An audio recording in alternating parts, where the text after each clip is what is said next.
Ошондуктан биз мусулман адам баласынын тышкы келбети таза болуш керек. Ислам бул тазалыктын дини. Демек ислам башка bir идеологиялардан айырмаланып, ислам дини ушундай экен, адамдын тышкы келбетинин таза болушун бул талап кылат шарият. Шариаттын керек болсо кээ бир жерлерде тышкы тазалыктын таза болушун шарият парз кылып койгон. Тазалык бул парз. Мисалы намазга кир кийим менен намаз окусаң, кир кийим дегенде нажас максат. Нажас кийим менен намаз окусаң намазың кабыл эмес. Намаздын тышында 6 парзы бар. 6 парздын бирөөсү сен намаз окуган жериң таза болуш керек. Бала сийип койгон жерге, жаш бала дара тушатып койгон жерге барып намаз окусаң намазың кабыл болбойт. Өзүңдүн кийип турган кийимиң таза болуш керек. Бул дагы парз.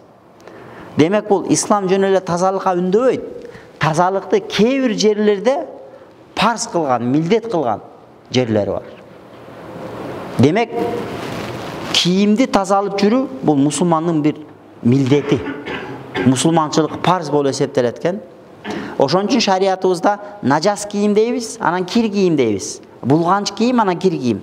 Булганч кийим кайсы кийимдер? Булганч кийимдер жанагындай кан тамса, кан болуп калса кийим. Кан бул нажас. Кан болуп калган кийим менен намаз окуса намаз өтпөйт. Ошонун катарында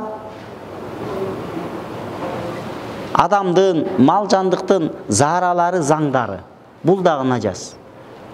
Намаз өтпөйт. Мисалы жаш бала кийимге сийип койсо, ал кийим менен намаз окусаң намаз өтпөйт. Ошонун катарында эле арак. Кимдин кийиминин этегине арак төгүлүп кетсе, ал кийим менен намаз окуган болбойт. Ошондуктан бул шариятыбыз бизди тазалыкка үндөйт, тазалыкка чакырат. Тазалык бул сырткы тазалык ушунчалык деңгээлде болуп атат. Демек азыркы күндө бизде ар кандай көпчүлүк да 5 кол тең эмес. Адамдардын арасында ар кандай адамдар бар, ар кандай абалдар болуп калат.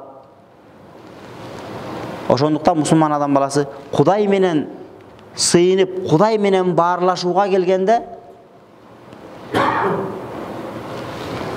Алла Таала Куранда айтат: ар качан намаз окуган кезде жашнакай жасан кыла дейт да. Майрамга чыксаң, көчөгө парадка чыксаң, же бир аш тойго барсаң, кычырап кийинип баргандай, намазга мусулман адам баласы кычырап кийиниш керек. Ошон үчүн биздин шариятыбыз айтат: майка менен туруп алып, майкачан турсаң, майкачан туруп алып намаз окусаң намазың өтө берет. Бирок карахияты бар, макрулугу бар. Башка жашнакай бир көйнөгүң туруп кийип алып окушка мүмкүнчүлүк болуп турса, ошону кийбей майкачан туруп алып окусаң, бунун макру. Намазың дурус, бирок макру болот.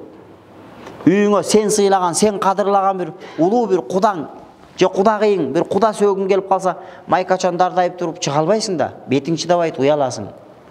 Сен деген жаратуучунун астында турасың. Демек жаратуучунун астында